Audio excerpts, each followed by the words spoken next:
The Appalachian mountain trek was supposed to be an adventure that none of them would forget. Marcus, the main initiator of this trip, considered himself an experienced nature lover. He had all the necessary equipment, from an ultramodern compass to an emergency survival kit. But even he did not suspect that this expedition would turn into a nightmare. 3 others went with him: his girlfriend Amy, her brother Tom, and their mutual friend Ryan. Amy, energetic and optimistic, saw this trip as a chance to get closer to her brother, with whom she had a strained relationship. Tom, on the other hand, was an introverted introvert who agreed to the track only because his sister insisted. Ryan, an eternal joker and adventurer, treated the hike like a fun walk. The original route passed through relatively popular trails. They started with the good weather, enjoying the views and taking pictures of every landmark. The first 2 days passed quietly, except for a few minor arguments about the pace of movement. On the 3rd day, they decided to turn off the main route to get to the old mining camp that Marcus had seen on the map. This place was not listed in popular guides, and he was sure that he would stumble upon something interesting. "It'll only take a couple of hours," he assured the others. Amy hesitated, but agreed. Tom and Ryan didn't mind, deciding that this adventure would be a good story to remember. The deeper they went, the less hospitable the forest became. The path gradually disappeared, and the trees began to thicken, blotting out the sky. The atmosphere was getting heavy. There were strange markings on the old trees in places, as if someone had once marked this area, but now their meaning had lost. "Are you sure this is it?" Amy asked, looking at Marcus. "Absolutely. We'll reach the camp in a kilometer or 2, he replied, consulting the map. But there was no other kilometer. Instead, they found themselves in a remote forest where not even birds could be heard. Ryan joked that they probably scared all the animals, but no one was laughing. When it got dark, they decided to set up camp. Marcus assured them that they would find the trail again in the morning. That night, Sam woke up to a sound. It was a faint thud, like someone hitting wood. He came out of the tent and looked around, but saw nothing. Only the flickering light of their campfire illuminated the nearby trees. The next morning, he told her about it, but Amy just brushed it off.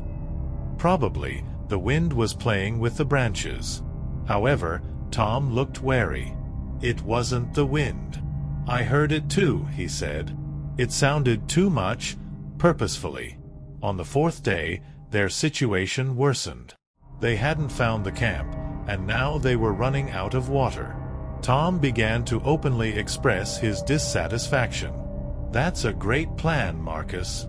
We already have enough food for 1 day.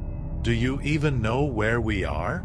Marcus tried to stay calm, but his confidence was fading. "I'll figure it out. We'll just go around this part and get back on the trail."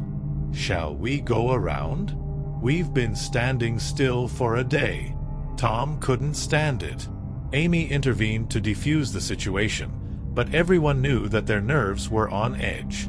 In the evening, there were more knocks. This time they were louder and came from different directions. Ryan, who had been optimistic before, suddenly became serious. "Someone's here. It can't be an accident," he said. They decided to put up a watch to watch the camp at night. However, neither Marcus nor Tom, who was on duty until dawn, saw anything. When morning came, they discovered that one of their backpacks was missing. "Are you kidding? Who took it?" Amy asked nervously. "Nobody. He's just not there," Ryan replied, surveying the area. But they all knew that the backpack couldn't be lost by accident. On the 5th day, the knocks became continuous. They started towards sunset and lasted well into the night. Marcus insisted that they could be forest animals, but no one believed him anymore. "If these are animals, then why do they come only at night and beat us, as if they know that they frighten us?" Tom said. Amy started to panic. "We have to go back. Right now. No camp. Let's just go back. We're too far away. We need to go to the river. We can find our way there, Marcus replied. Ryan supported him, but none of them were sure they were doing the right thing. By the time they reached the dry riverbed, their nerves were on edge. The deserted riverbed added to the feeling of isolation. Here it became obvious that they were completely lost. When they set up camp for the last time, the knocking increased so much that it seemed as if someone was walking around them holding sticks. Marcus took a knife and shone a flashlight into the darkness, but found nothing. Amy began to cry for the first time on the trip. I can't take it anymore. We need to get out of here. We can't stay here. But even she understood that spending the night in the mountains without shelter was an even greater risk. The knocking did not stop until the morning. On the sixth day, the group finally realized that they were in a situation that was not so easy to get out of. Their water was out and their food was running low. Ryan tried to collect rainwater using his survival skills, but the clouds only hid the sun, not giving a drop of moisture. Marcus insisted on continuing along the dry riverbed. If the river has dried up, it means that it starts again somewhere. We just need to find the source. Amy and Tom didn't argue, but each step was getting harder for them. They could barely stand on their feet, and the knocks, which began again in the late afternoon, began to act on them like an accumulating poison. Why don't they ever come closer? Amy asked quietly, addressing Marcus as they walked. It's the wind or something, he replied, but his voice sounded uncertain. The night brought something new. When the group stopped to rest, Tom, who was usually silent, suddenly said, "We're not the only ones here. Someone is watching us." Everyone froze. Even Ryan, who always tried to stay optimistic, wasn't joking anymore. "How do you know that?" he asked. Tom slowly raised the flashlight and illuminated the trees around the camp. "I saw them. They stand and watch." "Are you serious?" Marcus snapped, reaching for his knife. "Yes. And if you think I'm joking, you're wrong." Suddenly, there was a sound. It wasn't a knock, but something more, a heavy impact, as if someone had thrown a large log to the ground. Amy screamed. Marcus darted to the edge of the camp, trying to figure out what was going on. A figure flashed by in the light of the flashlight. It was a man. Tall, in rags, with long matted hair. He was standing just a few meters away from them, not moving. "Hey, who are you?" Marcus shouted. The figure did not respond, but after a few seconds it turned and disappeared into the darkness. "It was just the foresters or one of the locals," Marcus kept saying as they gathered around the campfire again. "The foresters?" "Foresters don't walk through the woods in rags and don't keep silent when they're called." "Don't start," Marcus snapped. Amy was holding Ryan's hand, and her fingers were shaking. "We need to get out of here. Right now," she said. "At night? We'll only make it worse. If you want to die in the forest, you're welcome." "We're already dying, Marcus." "Stop it," she screamed. Tom intervened. "We're leaving at dawn. If you want to stay, stay, but I'm with them." The next morning it became clear that they were no longer the same as they were when they started this campaign. Their faces were covered with dirt and sweat, and their eyes glistened with fatigue. They walked along the riverbed in silence, only occasionally exchanging short remarks. Towards lunch, Ryan suddenly stopped. "Look over there," he said, pointing to the tree. There was a cloth hanging from one of the branches. It was a piece of a backpack that had gone missing a few days ago. "Damn it. It's not an accident," Tom muttered. "We're walking right into their clutches," Ryan added. Marcus tried to keep his cool. "It's just a footprint. If they left this, then there must be a road nearby." But everyone knew that his words sounded like an attempt to calm himself, not others. In the evening they came across an abandoned hut. It was a tiny building with a rotten roof and a door that hung on one hinge. I think it's better than sleeping outdoors, Ryan suggested. Amy wasn't sure. What if this is their house? We won't find anything better, Marcus said. They decided to stay, but the tension in the group reached its limit. At night, they heard footsteps approaching. They weren't the same as before. These footsteps sounded heavy but rhythmic, as if someone knew exactly where they were going. Marcus grabbed a knife, and Tom readied an improvised weapon, a wooden stick. "Who's there?" Marcus shouted. The footsteps stopped. "If you come any closer, I'll kill you," he continued. There was no response. But a minute later, the door of the hut suddenly swung open. A man stood in the doorway. His face was covered in mud, and his hands were clenched into fists. He stared at them without blinking. Ryan rushed to the door, trying to close it, but the man hit it hard, sending him flying backwards. The panic began. "Go away!" Tom shouted, waving his stick. The man went inside, but in the light of the flashlights it became clear that he was not alone. There were 3 more behind him. Marcus, without thinking, stabbed one of them with a knife, and he fell. The others retreated. This gave the group time to run out of the hut and into the woods. They ran, not understanding the road, until they found themselves back at the dry riverbed. "What do we do now?" Amy screamed. "We will go to the end. If we stop, they'll find us," Marcus replied.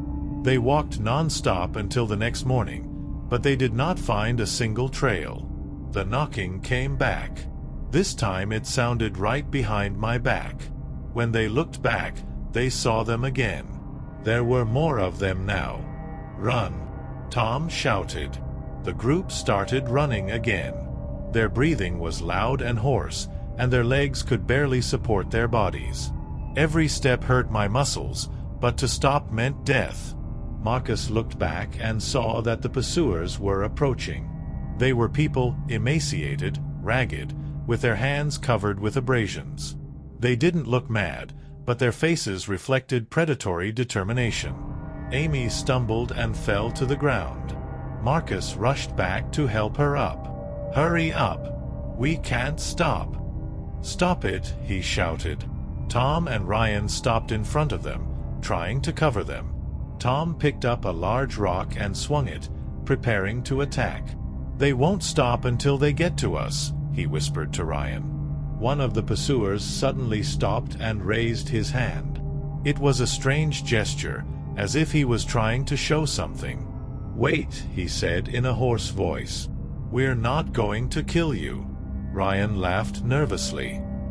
"Yes? Then what do? You have entered our territory. No one should be here. Leave before it's too late." The words sounded as if they were not a call to salvation, but a warning of something even more terrible. Marcus stepped between Amy and these people, still holding the knife in his hand. "We're just trying to find our way. We'll leave. Just let us pass." The man who spoke looked at them, but did not answer. He just slowly turned around and walked back into the forest, taking the others with him. "What the hell?" Amy whispered. They just wanted to scare us," Marcus suggested, although he didn't believe it himself. A new sound interrupted their conversations.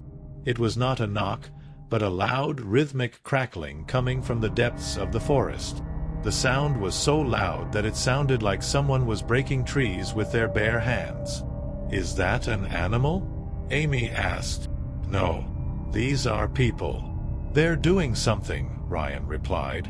They started moving again, but now every step was accompanied by a feeling of complete vulnerability. A few hours later, they came to a field overgrown with tall grass.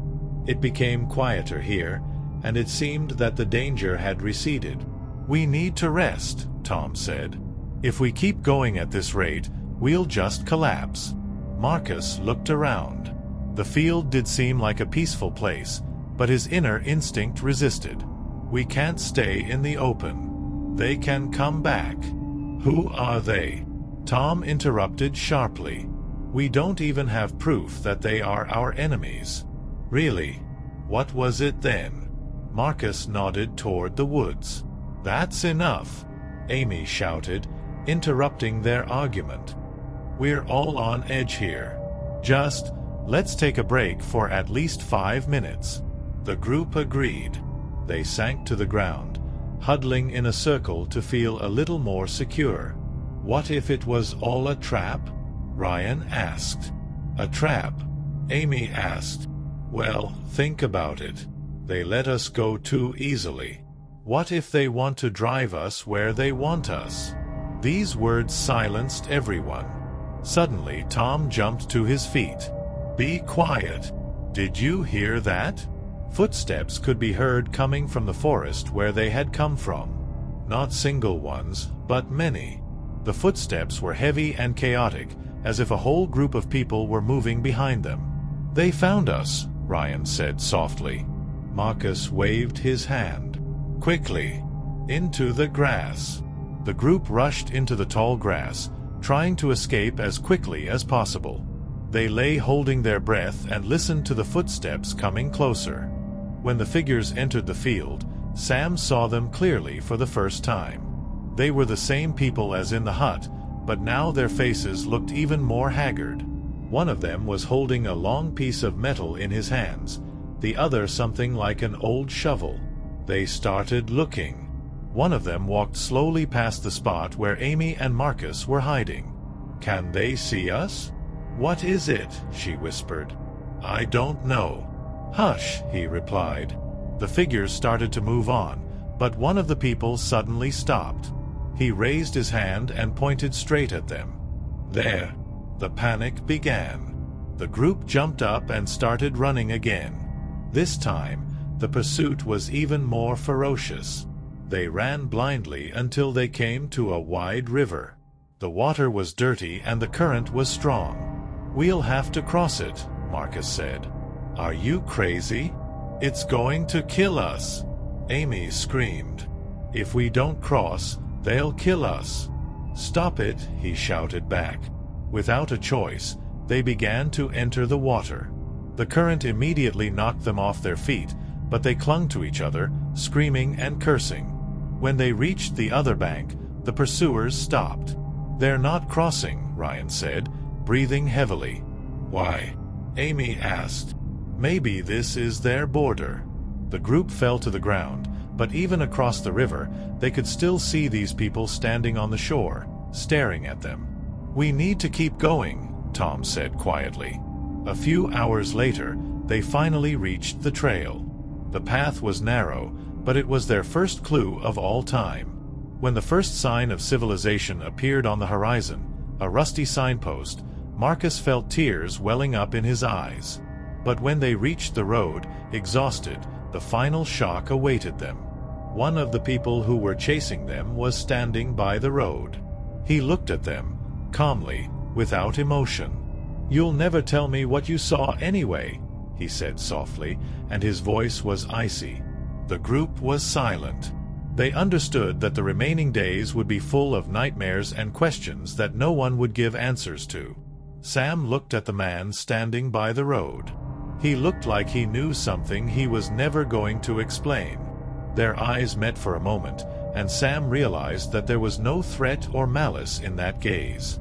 It was a cold statement of fact. What do you mean? Sam squeezed out, his voice shaking with exhaustion. The man smiled, but it was more like a grimace. You were there. Now everything you do will be related to that. Without waiting for an answer, he turned around and walked towards the forest. The others watched in silence until he disappeared into the trees. What was that? Amy asked softly, her voice filled with fear and bewilderment. Marcus walked over to her and put his hand on her shoulder. It doesn't matter. We got out. And if he's right? What if what happened there won't leave us alone? Her voice began to tremble more violently. Ryan shook his head. Amy, we're alive. That's the main thing. We'll sort out the rest later. But none of them were sure that it was true. When they reached the nearest town, Exhausted, they were taken to the hospital first. Doctors examined them for hours, asking questions about what had happened to them. But every time someone tried to explain, it became difficult for them to believe in their own words. "Are you saying that you were attacked?" "What is it?" the policeman asked, sitting across from Marcus. "Yes. We got lost, took a wrong turn, and they started chasing us." "Who exactly?" "People. I do not know who they are. They didn't talk, they just followed us." The policeman looked at him carefully, and then wrote something down in a notebook. "We will send people to check the area. But you understand that there are often rumors in those places. Maybe you just met some locals who didn't like your presence? The locals don't break down doors and drive people like animals." Marcus exploded, but the policeman just shrugged his shoulders. "We'll do everything we can." But none of them believed that something would actually happen. A week later, they all returned to normal, although normality was relative. Amy kept waking up in the middle of the night to the sound of knocking. Tom became even more withdrawn, practically stopped talking to his sister. Ryan left town without explaining where exactly. Marcus seemed to be doing the best job of all, but deep down he knew that these events had changed him. He stopped trusting people, always checked the locks on the doors twice, and any sounds at night caused him to have a panic attack. A month later, he received a letter. It wasn't signed, but the handwriting looked familiar. Inside was a single piece of paper on which it was written, "We warned you. Don't come back." Underneath the text was a photo of the hut where they had encountered their pursuers. In the foreground was the same man with their backpack in his hands. Marcus felt his heart tighten. He realized that they were never safe. A few days later, he tried to call Amy, but her phone was unavailable. When he contacted Tom, he said that Amy had left for a few days without saying anything. Marcus drove to her house. He knew he had to check if she was okay. When he entered the house, it was empty. There was no sign of a struggle, nothing strange. Just a single piece of paper lying on her desk. It read, "I hear them again. I need to figure it out." Marcus felt something break inside him. The next day, he found out that Tom had disappeared. Neither neighbors nor friends knew where he had gone. The police launched an investigation, but there were no traces. Marcus understood that it was all connected. They tried to escape from the forest, but the forest seemed to have decided to take its own. Marcus became obsessed. He studied maps, read about the history of the region, tried to find at least some clue. Everything he learned was sketchy and illogical. The only thing that was repeated over and over again in every local story was the warning, "Don't touch those who knock." Marcus felt time slipping away. The disappearance of Amy and Tom was the last straw. He knew that no one else was going to look for answers. He decided to return to Appalachia.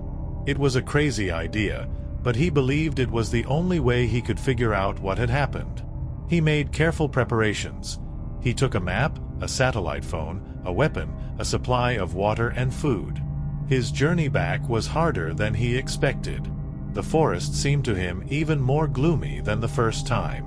The silence was deafening, as if nature was holding its breath. A few days later, he found the hut again. She was standing in her place, but she looked even more abandoned. The roof caved in, the walls crumbled. It seemed like no one had been here for years. Marcus went inside. There were still traces of their previous struggle on the floor, a broken wooden stick, traces of dirt.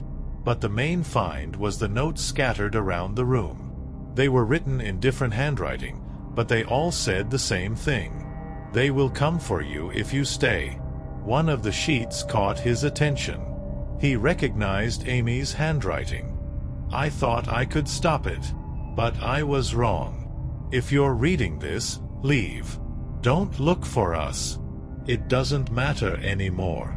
Marcus felt his legs give out. She was here. She's back, but why? At that moment, He heard a rustle outside the window.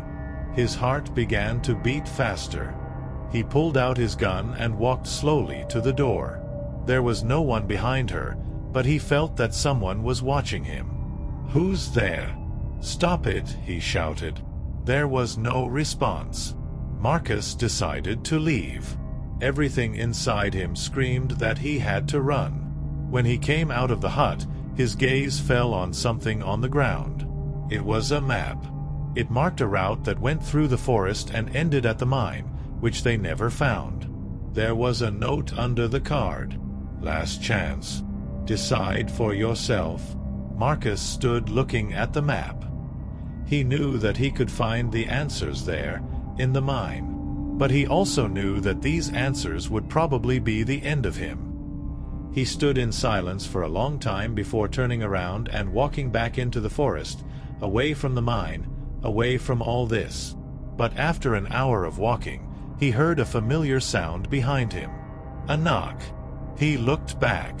Behind him, between the trees, stood a figure. She didn't move, but he knew who it was. "Tom." Marcus stopped. His breathing was labored, and his heart stopped. "Tom, it's you?" But the figure did not respond. She just stood there, and Marcus realized that something was wrong. He ran. His feet led him away, but the thud followed him. It got louder, closer. Marcus ran without looking back. When he ran out onto the path, his legs suddenly gave way. He fell. His gun flew out of his hands. Another figure appeared in front of him. This time it was Amy. She looked at him, her eyes full of tears. "You shouldn't have come back, Marcus," she said softly. Her voice was full of pain, but not fear. "Why? What's going on here?" "Stop it," he shouted, tears gushing from his eyes. "You shouldn't have come back," she repeated. At that moment, something hard hit him on the back of the head. Everything went dark. When Marcus woke up, he was lying on the ground in the woods. There was no one around. His backpack and weapon were gone. There was the same map on his chest. Only now there was a single text written on it. "You knew it would end like this." Marcus looked around. He was alone, but the knocking coming from the depths of the forest no longer seemed distant.